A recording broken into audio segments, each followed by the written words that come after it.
right? Like you got guys like Joe Rogan and kind of like the comic scene, like rallying against wokeism because it's affecting their free speech to talk about things that are ungodly, unrighteous, and revel in their depravity. And you go, okay, is that an ally because they want to have free speech to continue sinning, and we don't want wokeism to then turn into fascism and stop our free speech? And it's like, well, no, their worldview is still wrong, but they want to be free to sin. Greg Moore, podcaster, realtor, county commissioner. Greg is a staunch defender of the Christian faith. Greg and his co-host Jason have a growing show called Dead Men Walking Podcast. It is a podcast that explores theology, culture, and politics within a biblical and reformed worldview. The podcast tackles many complex subjects, and they even do interviews with major church leaders and influencers. But most importantly, Greg is a father to his wife and kids, and serves as a county commissioner in Monroe, Michigan. In this episode, we discuss why my channel is called Kuiper Belt Productions, the origins of his podcast, and question whether wokeism is dying.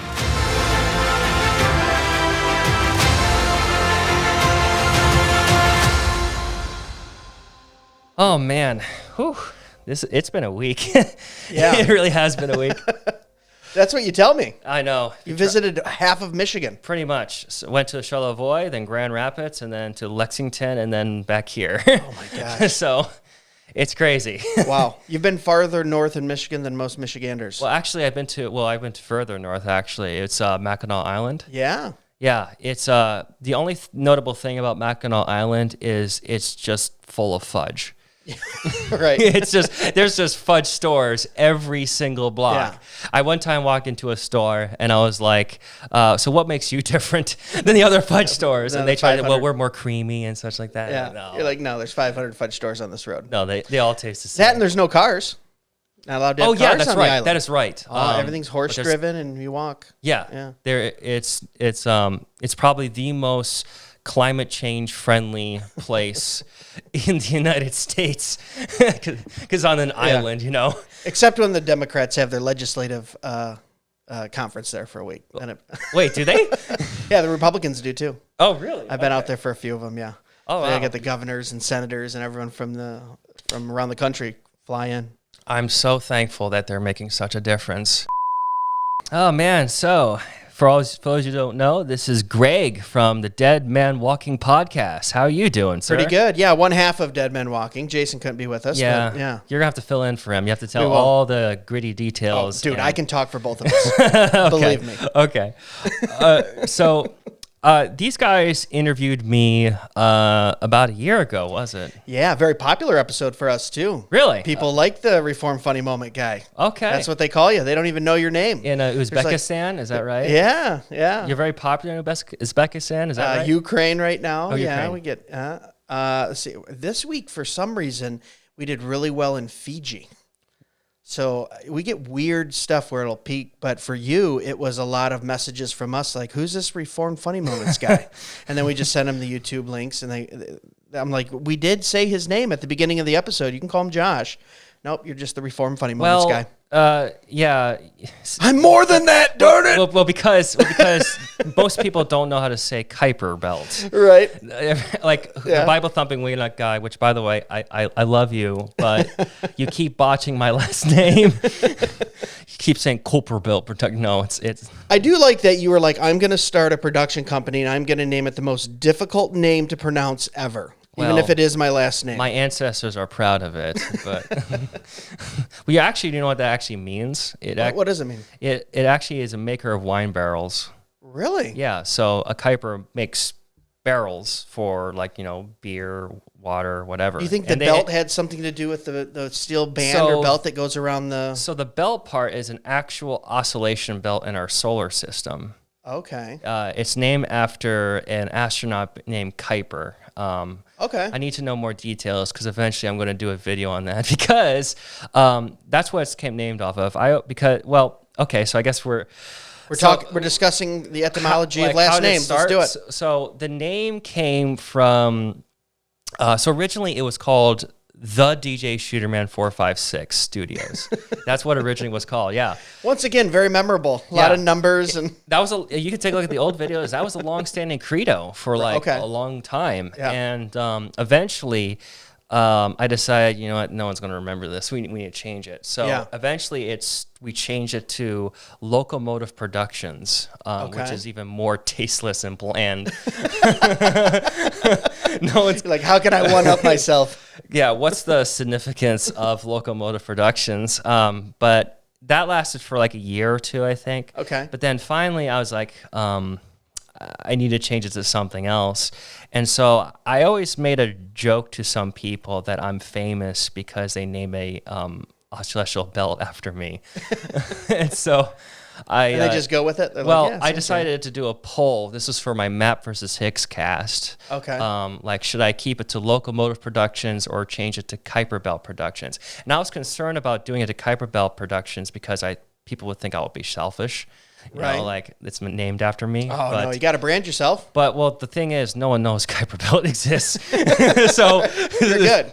So it's not quite at that Kardashian name recognition, so you're good. So I think it was by one vote, we changed it to Kuiper Belt, and it's been like that since. I like it, though. Yeah. It's got a little family heritage to it. Yeah, I mean, we have a long, proud Dutch history. There you go. A long, proud Dutch history. So ours was, I'm Irish, and it was just, they were born on a moor, so let's just name them Moors. You know, we're not that's why they named not very Moore creative County? in Ireland. You know, that's why my last name's Moore. So that's why you moved to no, this is Monroe. We're in Monroe. Yeah, after James Monroe, the president, but close. Yeah, but I use more in all my stuff. You know, expect more, call more for real estate. It has a nice ring to it. More, Moore. Yeah, right? and it seems like a lot of good names and bad names with more. Yeah. Like, I saw Moore Law and Firm, I think. Right, And there's Russell Moore. Sure. Name not so good. But and then we named this podcast Dead Men Walking Podcast, and everyone messages me and goes, "This is a zombie podcast?" All right. Is this like... No, we're not The Walking Dead. Which, speaking of which, like, what is this podcast about? Like, yeah, what is it about? So the tagline really is talking about theology, culture, and politics through a reformed and biblical worldview. Okay. So we talk about all kinds of stuff, but you got to know right up front our worldview is biblical and it's reformed, which sometimes that will turn people off. Sometimes it tunes people in. But we usually try to get theologians, pastors, scholars, anyone who's done any work like that, and come on and talk about a subject, whether it's doctrinal, theological. Sometimes it even has to do with the educational system. I'm a county commissioner as well, so I have a lot of political connections. So we've had governor candidates on and sitting senators and congressmen and things like that as well. And we usually try to grab those that have a biblical worldview, and we'll discuss those type of things. Dead Men Walking came to me just because I love the juxtaposition of Ephesians 2. Like, you were dead in your trespasses, dead in your sin, nothing you can do. 4 or 5 verses later, but you've been raised to priestly in high places with Christ himself.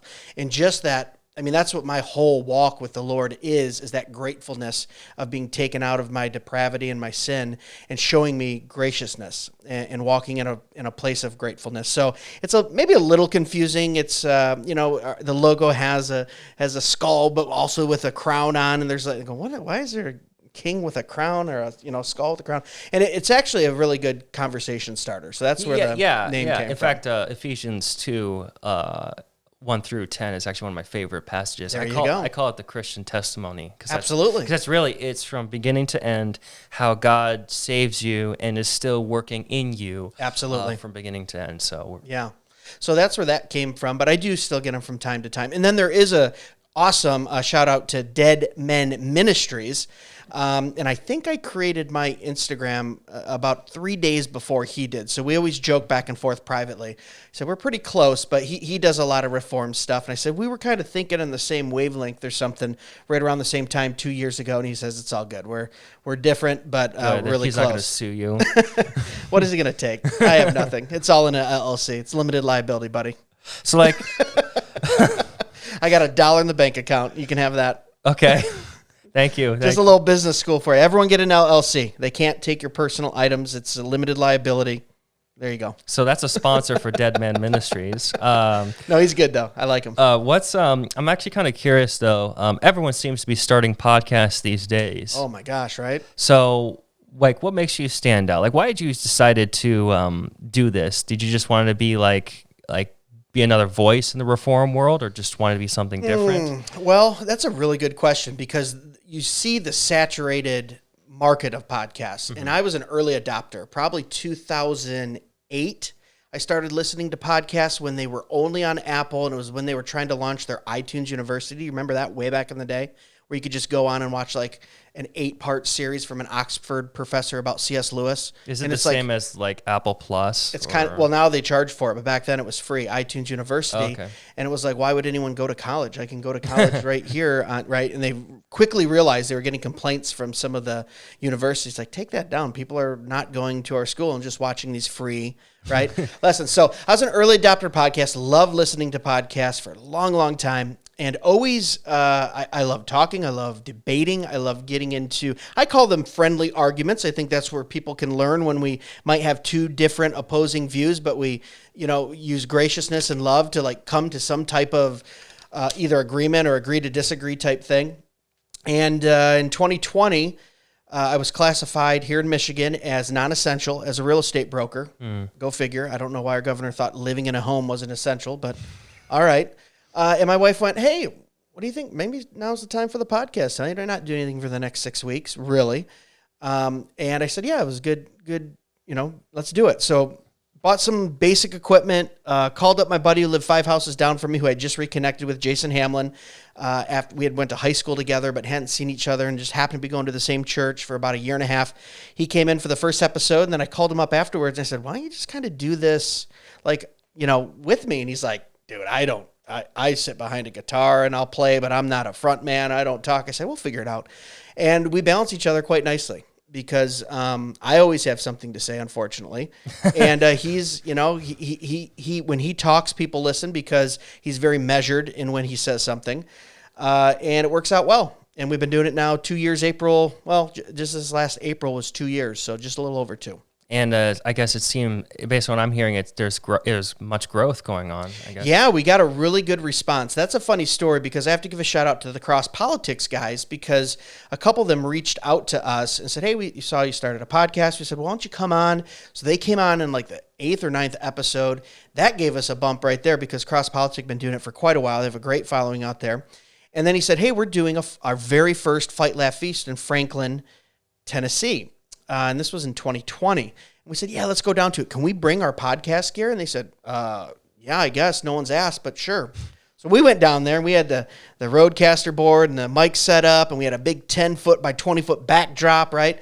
And they put us right by the entrance exit where 1,500 people are coming in and out. And it was so funny because we're the only ones there. Everyone thought it was our event. They go, oh, my God. They go, oh, so this is a great event, guys. Oh, no, that's the Cross Politic guys. But it was like Doug Wilson would walk by and sit down. Gary DeMar would walk by and sit down. Jeff Durbin came over and sat down. Chocolate Knox from the, and It was just like Gabe sat. So we got all these great interviews all within this 3-day period. Got to talk to 1,500 Reformed folk, male, female, kids, everything. Live streamed a couple episodes, and from there it really kind of took off and was like, oh, these guys, a lot of people went, you guys been in the community for a long time. We go, no, we're 6 months old at this point. Wow. We just happened into, so big shout out to the Cross Politics guys. They were very generous to us, just kind of let us come in and do our thing. Yeah, I love you guys, Cross Politics. Yeah, very cool. And from there, it was just a lot of posting on social media, a lot of interaction. And hopefully bringing good content. That's really, every time I get on this microphone, I think, how would I or people I know listen to a podcast? And if I'm not bringing valuable quality content consistently, it's like, I won't listen, or I'll 2X you. If you're, umming and hawing and you can't think of what you're going to say, it's like, I'm busy. I want that potent, good quality. We're Reformed guys. Like, we don't mess around, right? We want good, solid biblical talk. So that's kind of how I think when we're doing a podcast. And maybe it turns some people off, but I think for the most part, people appreciate that. Yeah. Speaking of which, like, Do you, how long does it take you guys to make an episode? Do you just do there's Just Thinking podcast, which they take like probably a month or two just to like prepare even a single episode. And some guys, they just wing it. Yeah. Are you like either or are you guys like in the middle? We're probably a little in the middle. So the shorts that we do that come out every Saturday, they're 5 minutes or less. And that's easy to talk about a verse, a psalm, a doctrinal idea or theological idea, and then just get that in 5 minutes to where we don't really explore it a whole lot. We're not going for an hour on one thing. Those you can probably sit down and we'll do 5 or 6 or 7 of those in a night. Maybe beforehand we have a half hour, 45 minutes of prep and kind of, okay, we're going to do this scriptural reference and you open with this. And this is kind of where I was going with this subject.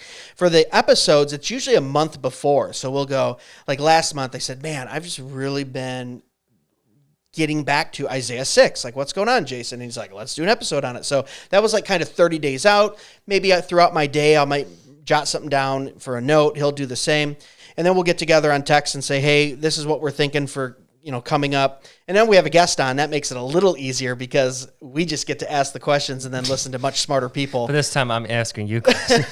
Right. The tables have turned. But so when you have like a Rachel Jankovic on, or we had Burke Parsons on just a few weeks ago from Ligonier, it's like I can just sit here and go, so why do we have creeds?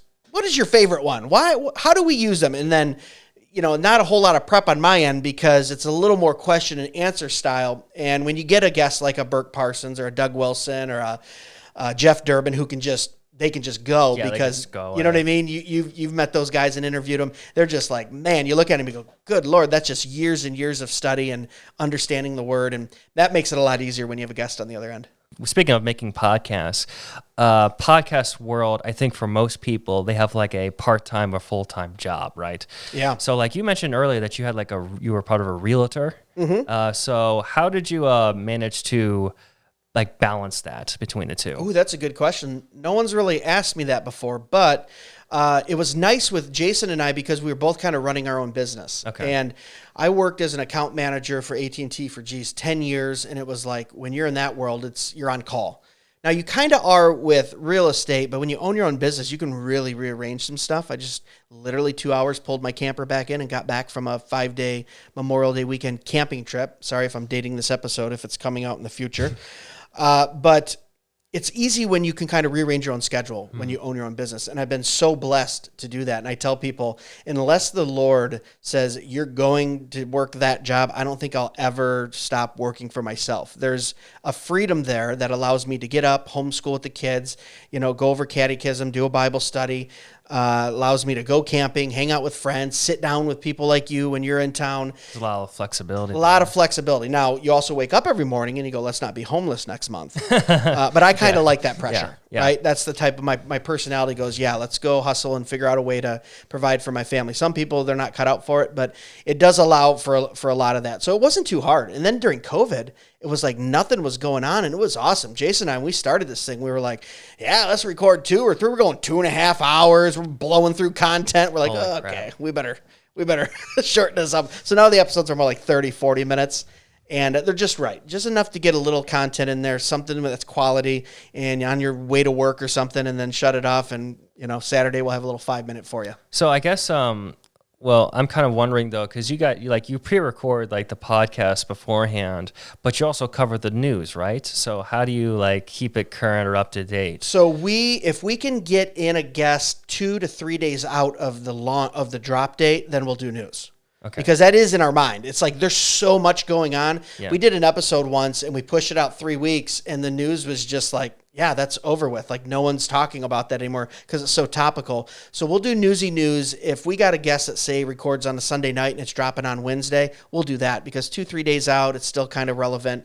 But it goes stale really quick when you do that. And I don't think we've done newsy news now for the last 4 or 5 episodes just because of that. Because with Jason's schedule, trying to get it all worked out. So it's like you got to do it quick because you're right. It's like, what? No one's talking about whatever anymore. It's been 3 weeks. And it just goes to show you how the news is drive-by too. Like everyone gets all crazy about something, and then 3 days later, no one's talking about it. So maybe this question might be irrelevant then. Like how do you watch or listen to the news without getting depressed when you're doing the podcast? Well, that's a great question too.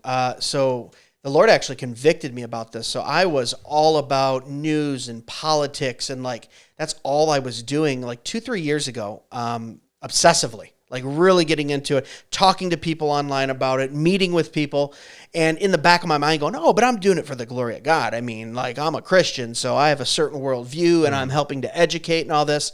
And then the Lord just went, oh, no, that's an idol in your life, is the news and the politics and knowing what's going on in Lansing and Washington. And I've got some friends in D.C., and they'll send me some stuff. And he's like, yeah, how much time are you spending on news sites and in politics versus in the Word with me? The Word of God, yeah. And it was like, whoa. So I thought I had the right intentions, but I was just making it an idol in my life. And it was really, it was crazy because I would read my Bible for 20 minutes, and then the rest of the day I'm in the news and politics, and I'm depressed all the time. And I'm going, what's going on? You know, and the Lord's like, yeah, you're not abiding in me. You're abiding in the things of this world. So I switched it and went, oh yeah, got to put Christ first in everything that I do. And so I'll dabble and I'll look and keep up to date, but by no means am I spending hours a day.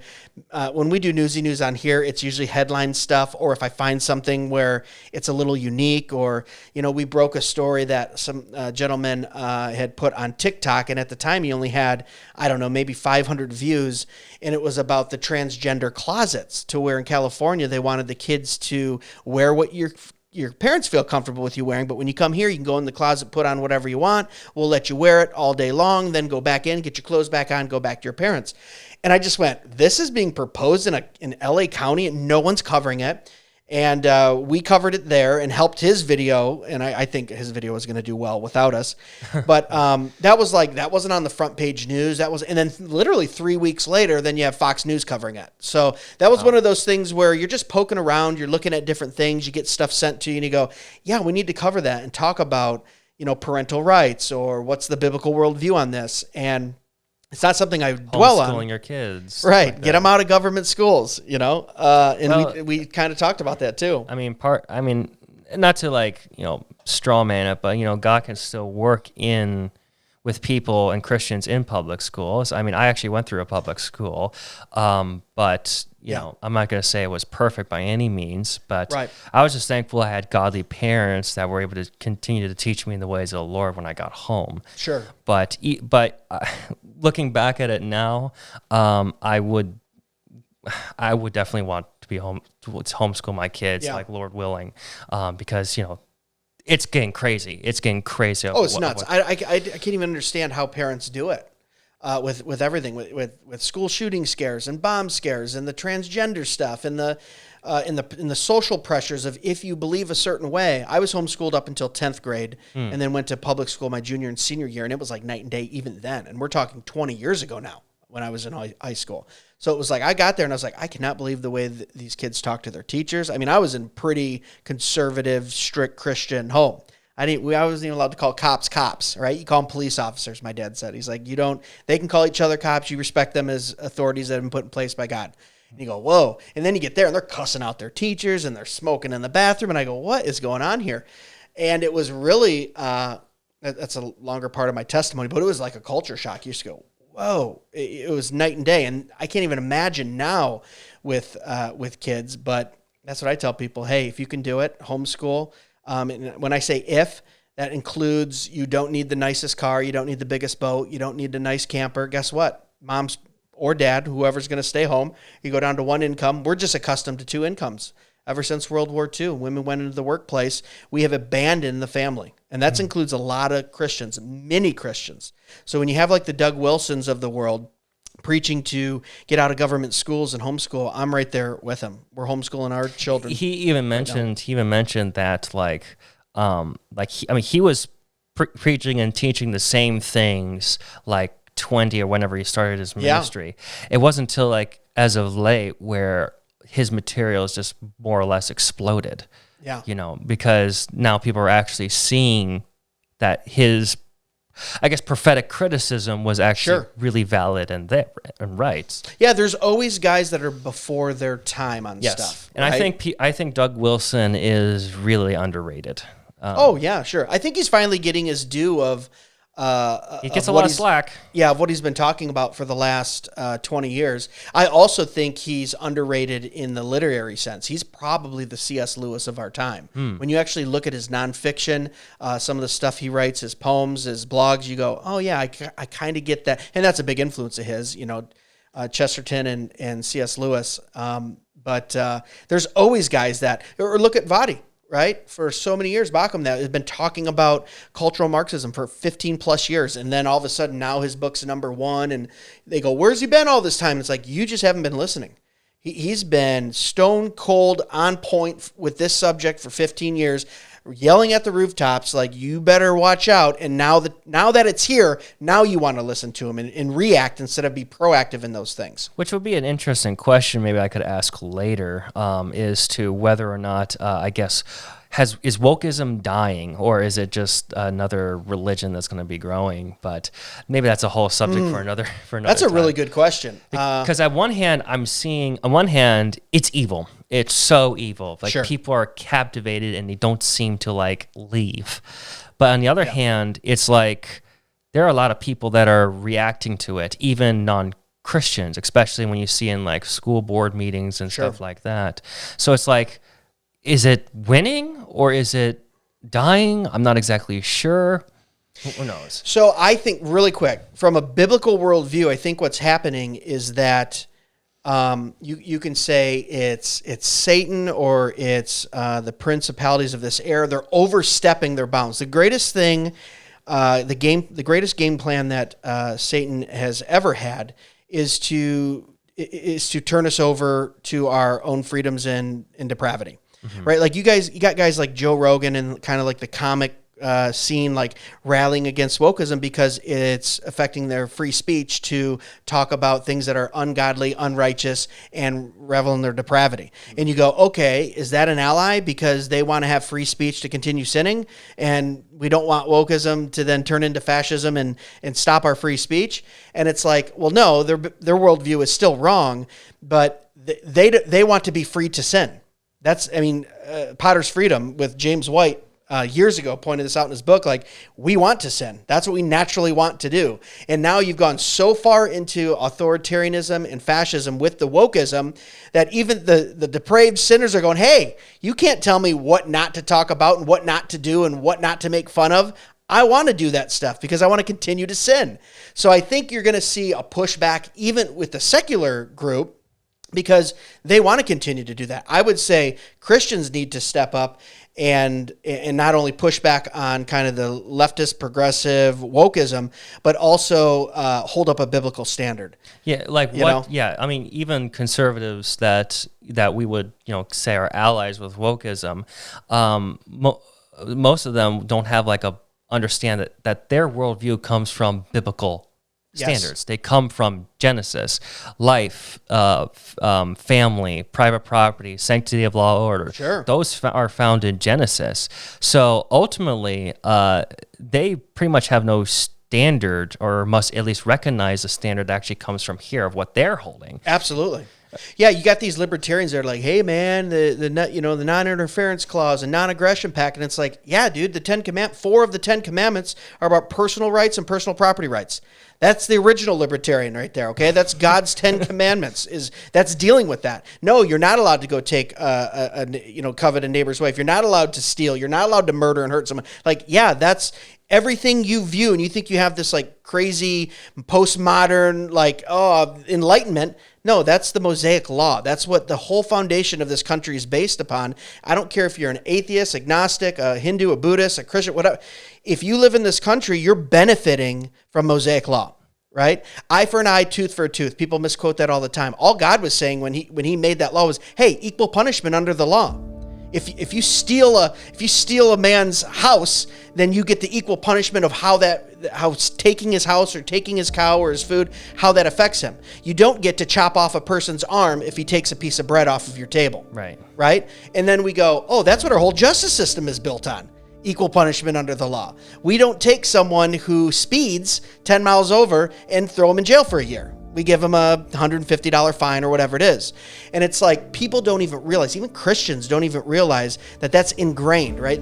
We need to presuppose the whole biblical worldview into the secular worldview, but instead we make Christ, or we don't make him, Christ does exactly what he wants. I was going to call out for heresy right there. We want, exactly. We want Christ to bow to the culture instead of the culture to bow to Christ.